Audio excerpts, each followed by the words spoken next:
Bienvenue dans le 20h à la une de l'actualité sur RTI 1 ce 15 mars. L'adoption par l'Assemblée nationale d'un projet de loi relatif aux communications électroniques. Le ministre de la Transition numérique et de la digitalisation l'a présenté aux députés de la Commission de la recherche, de la science, de la technologie et de l'environnement. À la Commission de la condition de la femme aux États-Unis, la ministre ivoirienne de la femme, de la famille et de l'enfant a livré le message du gouvernement ivoirien. Elle a exprimé la volonté de ce gouvernement à poursuivre son engagement aux côtés des femmes, des filles en vue de leur épanouissement. Depuis hier, la connexion à Internet n'est pas chose aisée et cette situation n'est pas sans conséquence, surtout pour les entreprises, commerces et activités qui utilisent principalement Internet pour leur travail et c'est un énorme manque à gagner.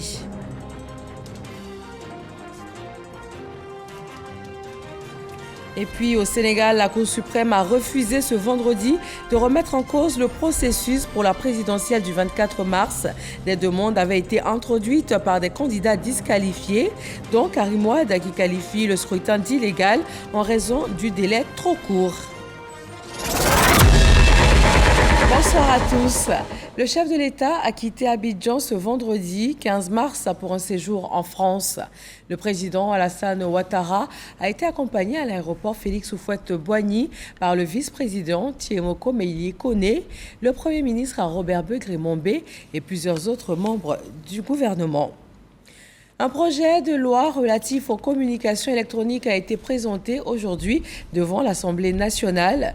Le ministre de la Transition numérique et de la digitalisation l'a expliqué dans tous ses contours aux députés qui l'ont ensuite adopté à l'unanimité. Ulrich Kadongon et Moussa Konaté.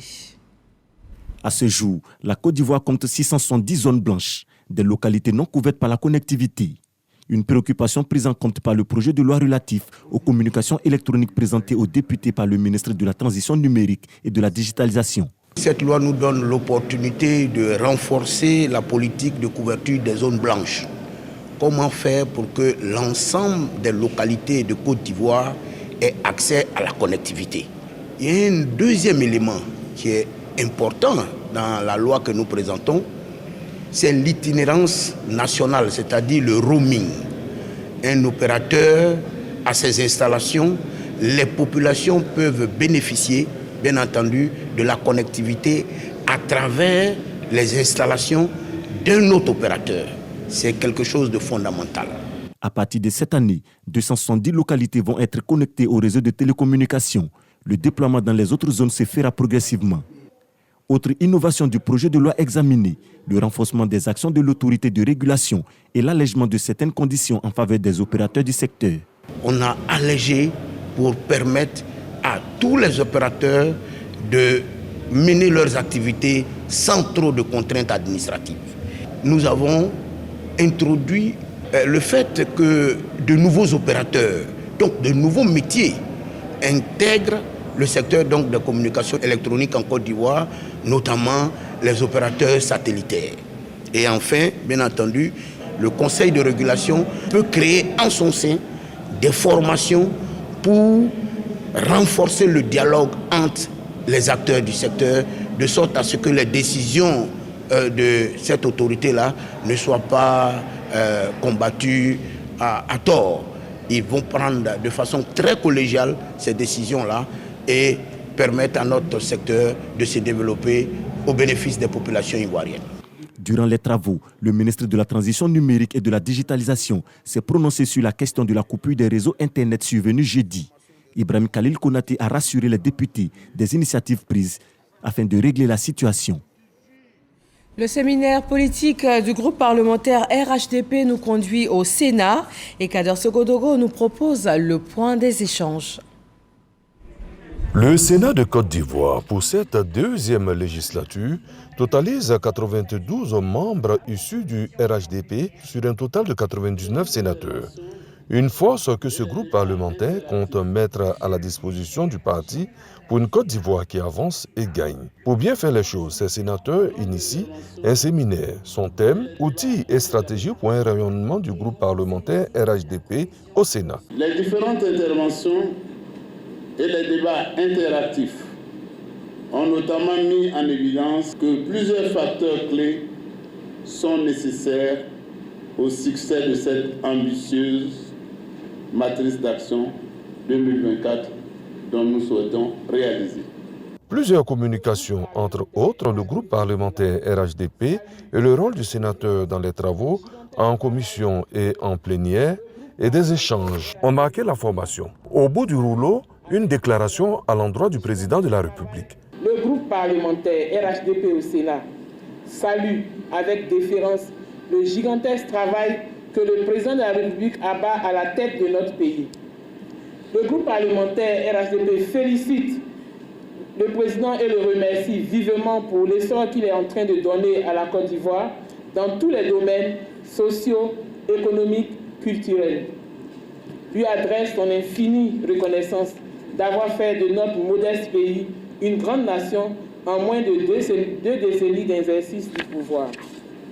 Appelle tous les Ivoiriens, tous les citoyens et toutes les citoyennes à soutenir sans réserve les actions du président de la République afin de l'encourager à nous servir toujours avec la même abnégation. Le séminaire du groupe parlementaire RHDP, le premier du genre, a également adressé une motion de soutien aux initiatives de la présidente de l'institution, Kandia Kamisoko Kamara. À la commission de la condition de la femme aux États-Unis, la ministre de la Femme, de la Famille et de l'Enfant, Nassénéba Touré, a livré le message du gouvernement. La Côte d'Ivoire réitère sa volonté à poursuivre, à accompagner les femmes et les filles en vue de leur épanouissement. Ami Sissoko. New York, 68e session de la Commission de la condition de la femme CSW. Au siège des Nations Unies, la Côte d'Ivoire réaffirme son engagement envers l'égalité des sexes et l'autonomisation des femmes. Son message est livré par la ministre de la Femme, de la Famille et de l'Enfant, Nassénéba Touré. Elle expose les efforts du pays en la matière. Du fonds d'appui aux femmes, FAFSI, doté d'un capital de 26 milliards de francs CFA, aux filets sociaux productifs, les initiatives de la Côte d'Ivoire ont sorti des millions de personnes de la pauvreté. Convaincus de l'importance de ces déterminants stratégiques dans le processus d'autonomisation des femmes et des filles, notre gouvernement, en faisant fond sur la vision pro-genre du président de la République, son Excellence M. Alassane Ouattara, développe depuis plus d'une décennie des politiques publiques basées sur le triptyque institutions renforcées, financement innovant et stratégie de long terme. Outre les financements octroyés aux femmes en vue de leur autonomisation, l'engagement de la Côte d'Ivoire à travers des institutions et des réformes visant à accélérer l'égalité des sexes est indéfectible, souligne la ministre de la Femme, de la Famille et de l'Enfant. Mon pays a adopté plusieurs réformes, notamment la loi favorisant la représentation des femmes dans les assemblées élues qui exige un quota minimum de 30% sur les listes électives des candidats. La modification du régime d'imposition de la femme pour l'aligner à celui de l'homme. L'ouverture de 33 bureaux d'accueil genre dans les commissariats et postes de police et dans les brigades de gendarmerie et la mise en place de 88 plateformes de lutte contre les violences basées sur le genre à travers le pays. La ministre Nassénéba Touré a souligné l'importance des institutions renforcées, du financement innovant et de la lutte contre la pauvreté en vue de l'autonomisation des femmes et filles. Malgré ces avancées notables, les défis de l'égalité des sexes persistent et nécessitent davantage d'investissements en capital humain, financier et matériel pour l'atteinte de résultats meilleurs. Le 15 mars, c'est la journée mondiale des droits du consommateur. À Abidjan, cette date a permis de mettre en lumière l'intelligence artificielle, l'utilisation rationnelle des outils numériques et aussi les problématiques relatives aux normes éthiques. Juliette Wea. 41e journée mondiale des droits des consommateurs. En Côte d'Ivoire, 4 départements ministériels sensibilisent les populations. Les mines, les transports, l'équipement routier et le commerce expliquent l'action gouvernementale et exhortent au respect des bonnes pratiques pour lutter contre la vie chère. L'État de Côte d'Ivoire a engagé beaucoup d'efforts, a engagé beaucoup de moyens dans le cadre de la réalisation de son plan national de développement routier 2021-2025. Donc, notre intervention en ce jour était pour sensibiliser les populations et aussi leur faire savoir qu'elles peuvent contribuer à la préservation de notre réseau routier. Pour le bien-être des consommateurs vivant sur le territoire ivoirien, l'État a bien voulu prendre des mesures. En ce qui concerne ces mesures, il y a eu des mesures de plafonnement des prix de certains produits de grande consommation. Et pour que ces prix-là soient respectés sur le territoire, l'État a bien voulu mettre en place une structure qui est la brigade de contrôle rapide. Les consommateurs, de leur côté, comprennent les décisions gouvernementales, mais soulignent un problème de taille, la hausse des prix de l'électricité. Nous avons été associés à la discussion par le gouvernement qu'il y avait un choix. Face à notre opposition à l'augmentation de 10%, on risquait de tomber dans le délestage parce que la fraude tant décriée n'a pas encore obtenu son résultat. Mais nous sommes d'accord, c'est juste le temps d'équilibrer quelque chose et je vous assure qu'on ne parlera plus d'augmentation. La Journée mondiale des droits des consommateurs est célébrée le 15 mars. Thème retenu pour cette année 2024, l'intelligence artificielle équitable et responsable pour le consommateur. L'usage d'Internet s'est vu fortement perturbé depuis hier en Côte d'Ivoire pour la majorité des usagers. L'opérateur Orange Côte d'Ivoire, qui a subi des désagréments liés aux dommages sur le câble sous-marin, s'est prononcé ce vendredi. La structure est en cours de normalisation en un délai d'environ une semaine. Lancine Bakayoko. Face à cette crise de la fourniture de l'Internet, l'opérateur Orange a dû solliciter les autres filiales du groupe en Afrique de l'Ouest pour le déploiement de solutions alternatives en attendant la réparation du réseau. Nous avons identifié des solutions de contournement, notamment en nous appuyant sur notre réseau Joliba, qui est un réseau terrestre d'interconnexion des pays d'Orange qui opèrent dans la sous-région. Résultat de tous ces efforts, l'on observe un retour progressif à la normalité. Aujourd'hui, tous les services voix sont on air. Les services LSI de liaison spécialisés pour les banques, le B2B sont on air et fonctionnent. Et il va rester la fibre optique chez les particuliers et ainsi de suite. Donc nous allons le mettre zone par zone, nous le rétablissons zone par zone. Donc on devrait retrouver à peu près d'ici demain, on espère 75% de notre capacité. Normalité qui devrait être complète dans au moins une semaine. Des mesures d'anticipation sont prises pour prévenir de tels incidents à l'avenir. On a investi dans 3 câbles sous-marins. Nous sommes en train d'investir dans un 4e câble sous-marin qui est en construction, qui va être en construction, voire un 5e câble sous-marin dans lequel nous sommes. Je pense que localement, nous devons être la seule entreprise qui avons autant de câbles sous-marins en fait, à sa disposition. Pour l'heure, aucun chiffre sur les préjudices n'a été annoncé. Ces difficultés à se connecter à Internet constituent un véritable manque à gagner pour de nombreuses activités commerciales. Celles-là même qui utilisent Internet pour chaque niveau de leur activité, la promotion, l'enregistrement des commandes, le paiement jusqu'à la livraison. Comment vivent-elles ces jours sans Internet?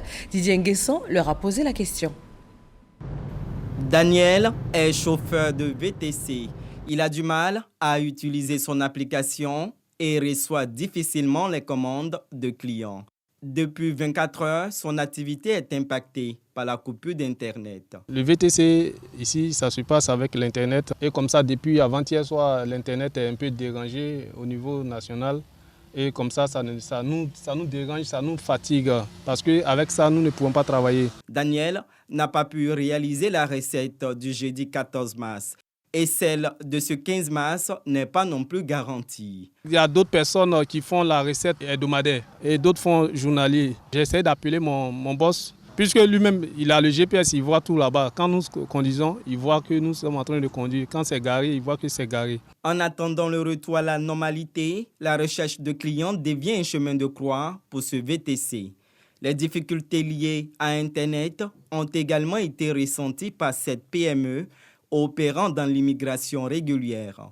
Ce matin, l'informaticien est à pied d'œuvre pour connecter les employés à une nouvelle box Internet. Quand c'est bleu, c'est bon. Quand il y a du rouge quelque part, c'est pas bon. La reprise est timide. Le responsable s'entretient avec ses collaborateurs pour s'assurer que tout va bien. Nous travaillons beaucoup avec l'Internet. Tout notre travail que nous le faisons dans les systèmes ou sur des plateformes. On va dire qu'on a été impacté à 95%. On n'a pas pu travailler dans nos différents systèmes pour créer le numéro d'un dossier et un client. Chaque jour, nous créons des numéros de dossiers. Il faut aller dans le système, dans nos systèmes propres pour pouvoir générer un numéro. Et là, on a besoin d'Internet. Nous travaillons beaucoup aussi avec des logiciels. Qui dit logiciel, dit Internet. Donc, ça a été vraiment un impact pour nous. Face au blackout, le recours à un nouvel abonnement est une des solutions. Parmi les 3 grandes compagnies en Côte d'Ivoire, il y a une compagnie qui n'était pas impactée. Nous sommes allés chercher encore un nouvel abonnement. Ça veut dire qu'on a pris 3 abonnements avec cette compagnie pour pouvoir avancer. Parce que être empêché de travailler 2 jours, 3 jours, on ne sait pas à quel moment, le problème va se résoudre. À Engrais Château d'Eau, Fatime, productrice de produits laitiers, enregistre les commandes du jour. Elle s'empresse de les livrer afin de tenter de rattraper les pertes de la veille liées à la coupure d'Internet. La coupure d'Internet hier a eu un impact considérable sur nos activités, vu que nous faisons de la vente en ligne et que toutes nos commandes sont passées via les réseaux sociaux, via les plateformes qui utilisent Internet. Donc déjà, on a eu un problème à ce niveau, on n'a pas pu avoir de commandes. Deuxièmement, on a eu un problème au niveau de tous les services e-money, parce que 90% de nos clients nous payent via e-money. Et tous ceux qui devaient nous payer hier n'ont pas pu faire le paiement. À ricochet, nous aussi qui devons régler nos fournisseurs, on n'a pas pu le faire. Vraiment, ça nous a fait un manque à gagner. On peut l'estimer à environ 300 000 francs quand même. Une perte importante pour cette PME. Si les 2 principaux opérateurs d'Internet concernés par l'interruption annoncent un retour progressif de la connexion, ce 14 mars sans Internet aura été une journée noire pour les activités économiques. Ils ont eux aussi rencontré des difficultés pour se connecter à Internet, mais les étudiants en philosophie de l'université Félix Houphouët-Boigny de Cocody ont quand même pu faire leurs travaux dirigés. Ils sont 200 cette année en licence de philosophie. L'intitulé de leur cours, Savoir et pouvoir dans Kaïdara et l'éclat de la grande étoile. Ils ont été visiter la fondation Ampateba. Olivier Kra, Godefroy Okambawa. En Afrique, chaque fois qu'un vieillard meurt, c'est une bibliothèque inexploitée qui brûle.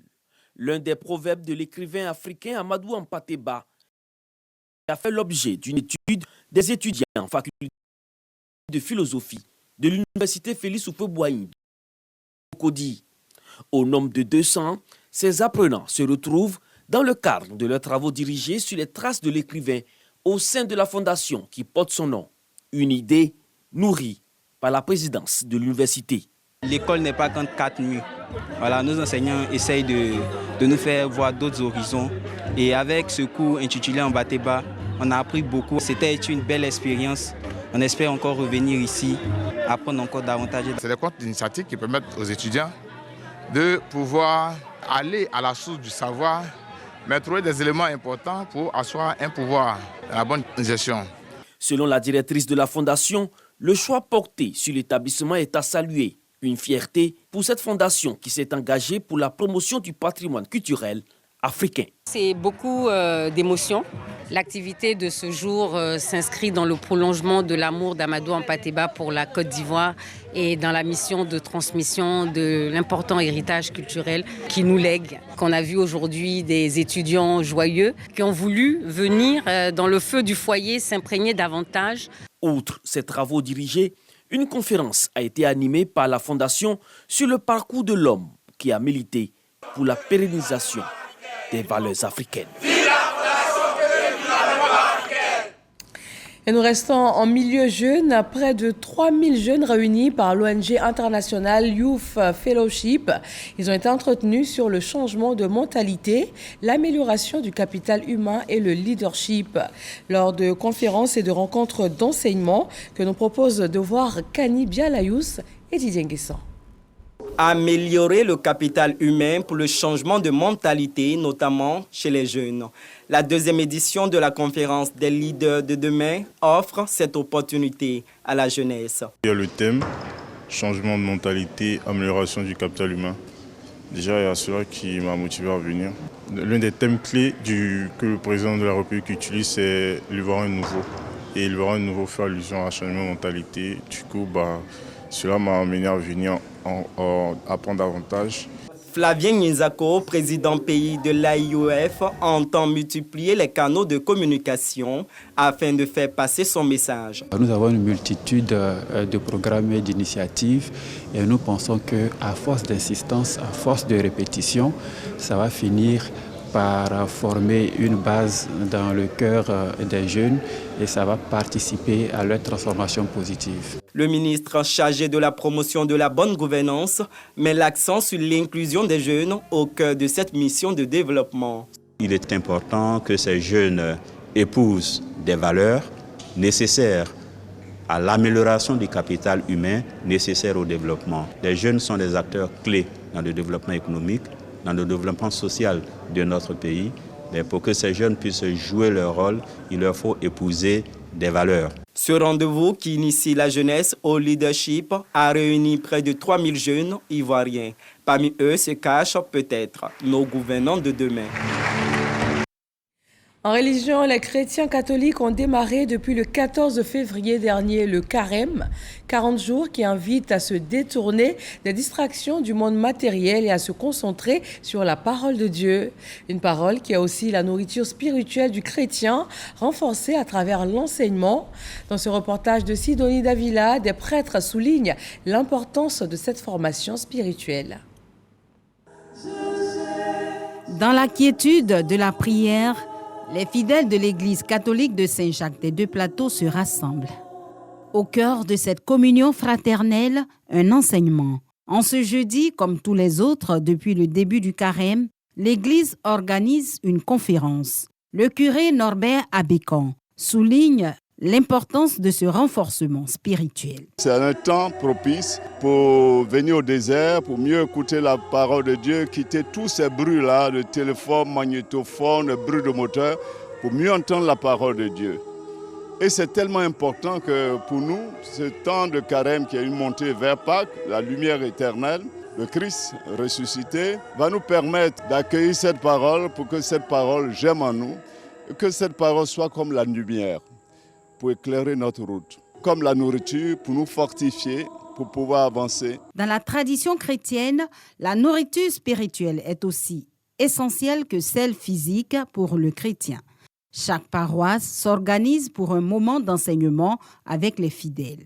L'évangile de Saint Matthieu au chapitre 4, verset 4, nous lisons « L'homme ne vit pas seulement de pain, mais de toute parole qui sort de la bouche de Dieu. » Cela apparaît clairement que la parole de Dieu constitue la source et l'énergie pour tout chrétien. Parce que le temps de carême est un combat spirituel.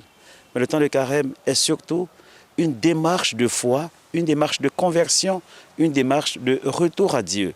Et la parole de Dieu soutient et sous-tend notre action contre le diable. En marge de la parole de Dieu qui est expliquée à travers les homélies, à travers les prédications, le temps de carême est favorable pour des enseignements.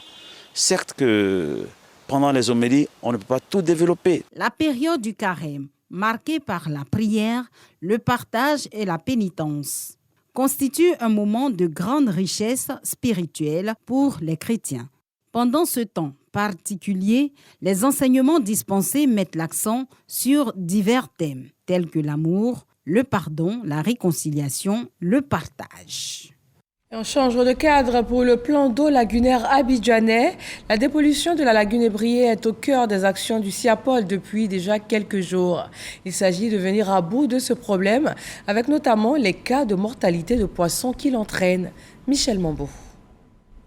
Mortalité brusque des poissons. Le Siapol prend le taureau par les cornes.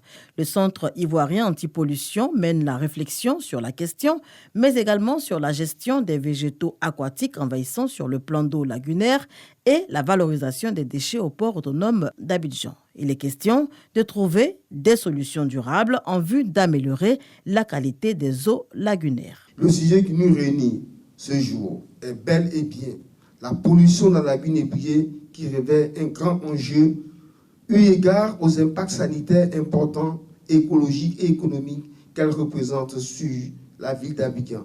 Au sortir de ces travaux, nous aurons également mis en place un cadre de concertation État, secteur privé pour la dépollution et l'entretien de la lagune ébriée à Abidjan. Les résultats des différentes études diligentées par le ministère de l'Environnement, du Développement durable et de la Transition écologique passés au peigne fait au cours de ces 2 jours d'échange et de partage d'informations. Du fruit de vos réflexions, du fruit de vos travaux, nous aurons des recommandations fortes pour que la lagune soit complètement dépolluée, soit complètement rendue dans son état initial. Cela est possible. Dépollution et entretien de la baie lagunaire, l'enjeu est capital. Autre donc le Siapol, les entreprises exploitantes du plan d'eau lagunaire et les structures publiques compétentes sont mises à contribution. Les autorités d'enquête et de poursuite pénale se félicitent de l'action de l'Agence de gestion et de recouvrement des avoirs criminels. Gendarmes, policiers, magistrats de la région du Haut-Sassandra lui apportent leur soutien total. Ils sensibilisent même sur les enjeux de la saisie des avoirs criminels. Dangui. Daloa, centre-ouest de la Côte d'Ivoire. C'est dans les locaux de la Cour d'appel de la Cité des Antilopes que l'Agence de gestion et de recouvrement des avoirs criminels, AGRAC, a organisé la sensibilisation des autorités d'enquête et de poursuite pénale locales sur les enjeux de la saisie des avoirs criminels. Cette formation nous permet de pouvoir comprendre, nous qui sommes magistrats, de pouvoir aller au-delà des simples décisions que nous rendons et de pouvoir prendre des décisions pour saisir également ces biens des criminels. Parce que parfois, on le condamne à une peine peut-être élevée, moins élevée, mais ces biens sont toujours entre ses mains. Il a toujours ses véhicules, il a toujours ses biens immobiliers, il a toujours tous ses avoirs, ses milliards.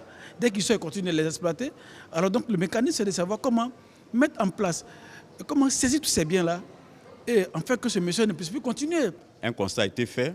Lorsque les criminels opèrent, ils s'accaparent des biens et ils se disent dans tous les cas, même si on me met en prison, je vais sortir, je vais juger de mes biens. Et là, j'ai aimé la formule, nul ne doit tirer profit de son délit.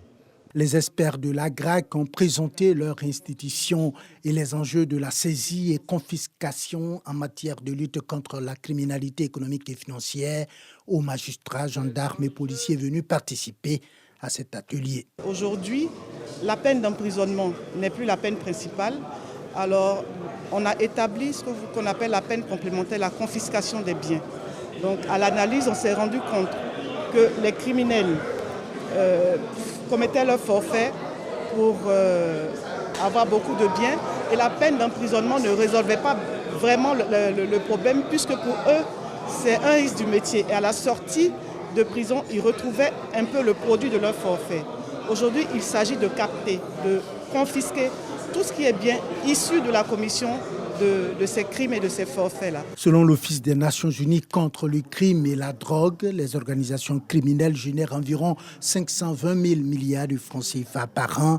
Le montant des sommes blanchies se situerait en 2009 entre 2 à 5% du produit intérieur brut mondial, soit environ 959 000 milliards de francs CFA. Vendredi, après des travaux de réhabilitation, le bâtiment dortoir du siège de la CRS 5, une entité de la police nationale basée à Divo, a été inauguré. Pour le conseil régional du Lodji-Bois, il s'agit d'offrir un meilleur cadre de travail aux forces de sécurité. Il s'agit aussi de leur permettre de pouvoir remplir leur mission de protection des populations ivoiriennes. Mahama Traoré. Divo, siège de la compagnie républicaine de sécurité dénommée CRS5. Faisant le constat de la dégradation du dortoir des policiers exerçant au sein de cette unité, le conseil régional du Lodji-Bois, présidé par le ministre Amédée Kouakou, entreprend des travaux de rénovation enfin aboutis. Ce vendredi, l'édifice rénové est remis officiellement aux occupants en présence des autorités coutumières et administratives. Je voudrais, tout en réitérant notre engagement à demeurer auprès de nos populations et de les servir, vous rassurer du bon usage de ce bâtiment qu'en fera le personnel de la CRS5. Il nous a promis dans son programme qu'il allait réhabiliter tous les bâtiments qui traînent. Et pour preuve, en quelques 5 mois d'installation, il nous a trouvé ce beau joyau-là. Un joyau qui fait plaisir, parce que c'était un bâtiment qui était fatigué. Pour le président du conseil régional du Lodjibois, cet investissement vise à créer les conditions d'une meilleure sécurité pour les populations du chef-lieu du Lodjibois. Depuis que les forces sont là, la ville de Divo est en paix et aussi la région. Donc, vous savez, la vision du président Alassane Ouattara, c'est que notre pays aille de l'avant, mais pour aller de l'avant, il faudrait que les Ivoiriens se sentent quasiment en sécurité. Et aujourd'hui, avec ces forces-là, je pense que la région du Lodjibois est une région qui est parfaitement en sécurité. C'est en septembre 2023 qu'Amédé Kofi Kwaku a été élu à la tête du conseil régional du Lodjibois. La journée internationale des droits de la femme a été commémorée le 8 mars dernier. Dans la plupart des entreprises et institutions, cette date symbolique a été marquée par des activités diverses et nous vous les proposons ce soir en images. Le thème de cette formation du personnel féminin de l'institution, le médiateur de la République, est leadership féminin, vie professionnelle, vie familiale et autonomisation financière. C'est la journaliste Agnès Crédit qui entretient ces dames pendant plus d'1 heure d'horloge. Un module qui touche tous les aspects des droits de la femme et qui booste les femmes à occuper les premières places dans la société ivoirienne. Les débats ont lieu en présence du médiateur de la République, Adama Toungara.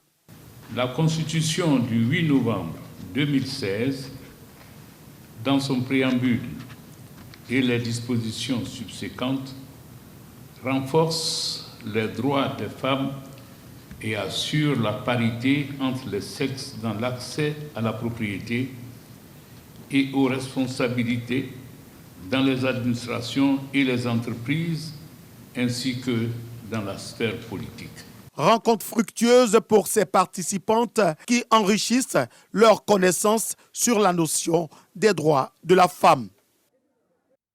Les mines, le pétrole et l'énergie sont généralement considérées comme des activités exclusivement réservées aux hommes. Pourtant, la situation a beaucoup changé, d'autant que les femmes représentent aujourd'hui 22% des effectifs, notamment au niveau de l'administration. Des chiffres qui vont encore grimper, selon le ministre Mamadou Sangafoua Koulibaly. Je vais demander au directeur en charge des ressources humaines de veiller à ce qu'on passe de 22% à 30% de femmes. Et que de ces 30%, qu'on ait 10% à des postes de responsabilité. La porte-parole des femmes, Rebecca Ché, a plaidé pour l'institutionnalisation de l'approche genre dans la gouvernance publique. L'Union des femmes de la Direction générale des impôts n'est pas restée en marge de la Journée internationale des droits de la femme. C'est dans une ambiance chaleureuse et festive que cette association mêle discours, sport et partage.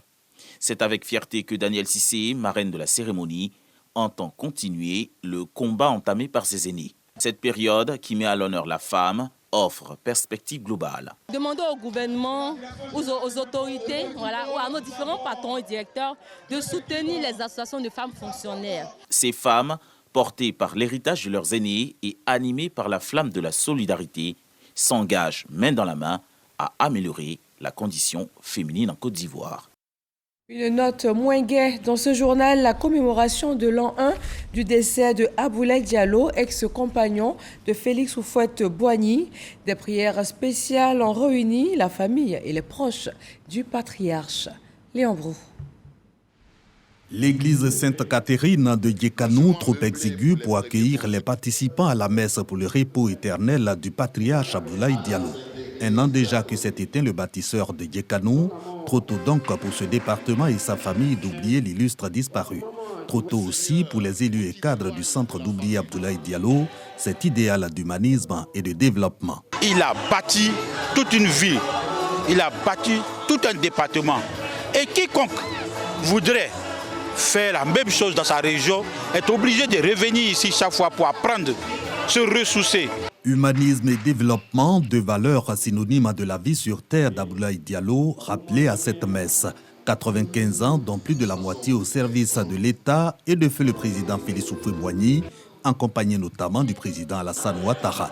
Le chef de l'État renouvelle son soutien à la famille de son ami et frère à travers le président de l'association des cadres du centre, le ministre de l'équipement et de l'entretien routier. Certes, Djekanou a perdu un grand homme, un bâtisseur, mais Djekanou n'est pas orphelin. Parce que même de son vivant jusqu'à aujourd'hui, le président Alassane Ouattara est toujours présent. Nous sommes venus aussi pour que de là où il prie pour le président Alassane Ouattara, mais aussi qu'il prie pour la Côte d'Ivoire et que l'ensemble des Ivoiriens puissent s'entendre pour que la paix puisse régner dans ce pays, pour que les Ivoiriens vivent mieux, pour que les Ivoiriens connaissent le bonheur.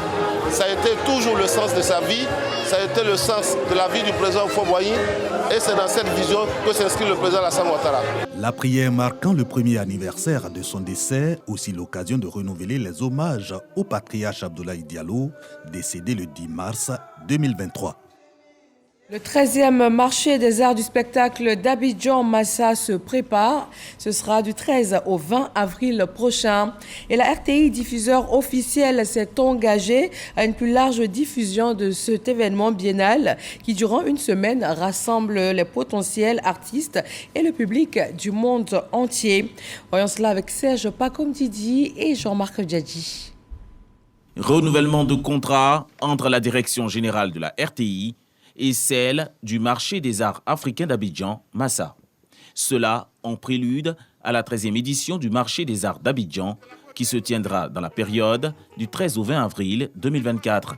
Le marché des arts africains d'Abidjan renouvelle donc sa confiance à la RTI pour une plus large diffusion de son événement. Je commencerai par des remerciements au nom de Madame la ministre de la Culture et de la Francophonie, à la direction donc, de la RTI. La RTI aujourd'hui est l'une des télévisions nationales sur le continent les mieux équipées. Et donc le renouvellement a surtout pris en compte cette nouvelle capacité aujourd'hui donc de la RTI à se déployer sur plusieurs chaînes, mais aussi à se déployer sur plusieurs territoires. C'est cela déjà aussi notre attente parce que nous considérons que le Massa se déroule certes à Abidjan, en Côte d'Ivoire, mais le Massa reste un événement international, panafricain d'abord, mais aussi international, puisque nous accueillons cette année près de 800 artistes. Après la Coupe d'Afrique des Nations, dont elle était télédiffuseur officiel, le Massa 2024 est un autre défi pour la radiodiffusion télévision ivoirienne. Fosseni Dambélé, directeur général, traduit son satisfecit. Je voudrais d'abord commencer par remercier le DG du Massa et à travers lui, Madame la ministre de la Culture et de la Francophonie, qui a bien voulu autoriser le Massa, comme je l'ai été par Monsieur le ministre de la Communication, porte-parole du gouvernement, pour renouveler le partenariat entre la direction générale du Massa et la direction générale de la RTI. C'est un partenariat qui nous engage dans l'organisation en ce qui concerne le volet audiovisuel de production et de diffusion de cette édition du Massa. Jeunesse, innovation et entrepreneuriat est le thème choisi du Massa 2024.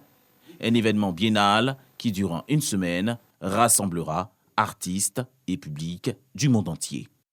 Au devant de la scène internationale, le Sénégal, la Cour suprême a refusé ce vendredi de remettre en cause le processus pour la présidentielle du 24 mars. Elle a jugé irrecevable la requête de l'opposition. Les demandes avaient été introduites par les candidats disqualifiés à cette élection, dont Karim Wade et des députés du même camp. Ils qualifient le scrutin d'illégal en raison notamment d'un délai beaucoup trop court. Et puis la FAO qui appelle à l'aide, selon le dernier rapport de l'Organisation des Nations Unies pour l'alimentation et l'agriculture, 45 pays et régions du monde ont besoin d'une aide alimentaire extérieure. Dans un document publié tous les 3 ans, la FAO précise que 33 des 45 pays en difficulté se trouvent en Afrique, 9 en Asie, 2 en Amérique latine et dans les Caraïbes et 1 en Europe. À l'origine de cette insécurité alimentaire, les conflits au Proche-Orient et en Afrique de l'Ouest et de l'Est, et également en Afrique australe où la sécheresse reste une cause majeure.